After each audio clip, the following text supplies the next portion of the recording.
Folks, hello. I hope this finds everybody doing well. What I wanted to do for this first homework assignment is give you a video solution. And I think what I'm going to do from here forward is I'm gonna come up with some content of my own, or I'll find some videos that clearly articulates to you the core competencies that you're going to need each week as you go through your Excel work. And that will be and I realize some of you have more experience with Excel than others. So that little video that will, and I will tuck those into my weekly announcements, and those will be a good kickstart for you to make sure that you're clear on the Excel. I certainly don't want anybody getting hooked up on the Excel piece here.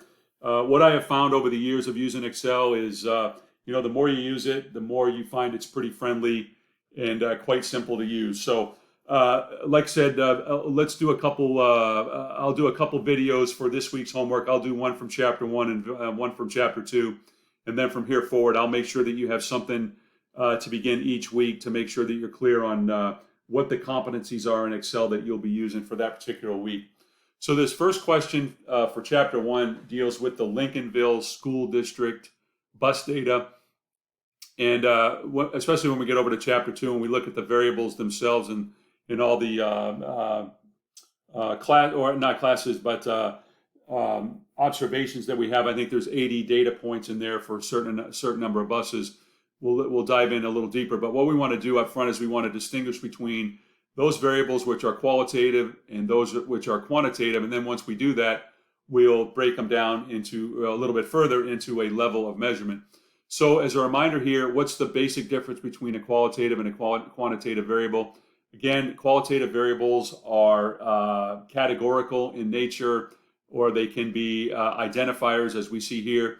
And then quantitative data, we won't break it down this week any further into discrete or continuous data, but this is numerical data.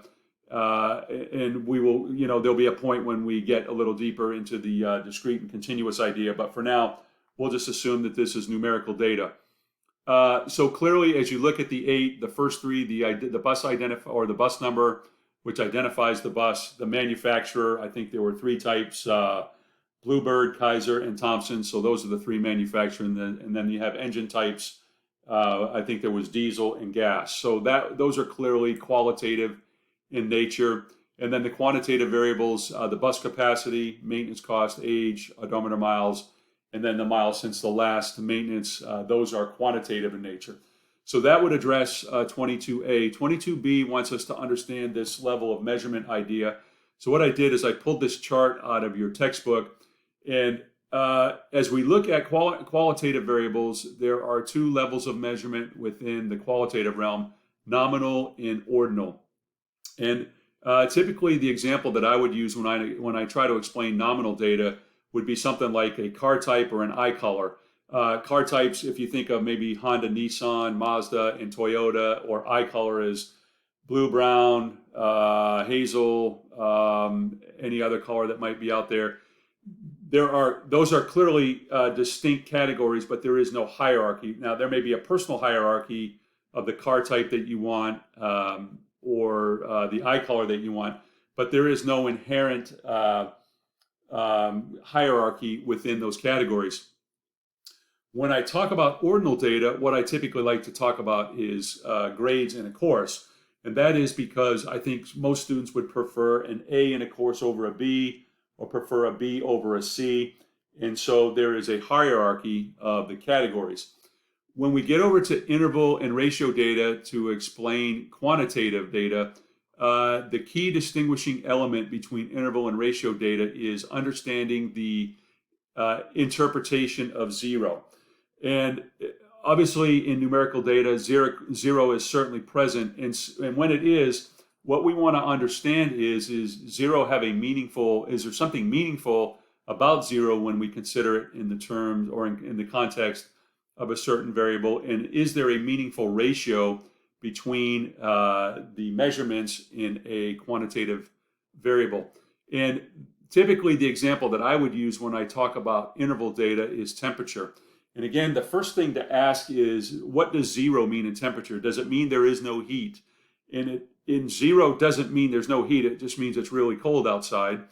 And then on the ratio level, if it's 20 degrees in one spot and 10 degrees in another, does it mean it's twice as warm in the location where it's 20 degrees as it is 10 degrees? And the answer to both of those questions is no. So there's no meaningful ratio and there is no meaningful zero. So temperature would be considered an interval level of measurement for a quantitative variable. And then ratio, what I like to use for ratio is money.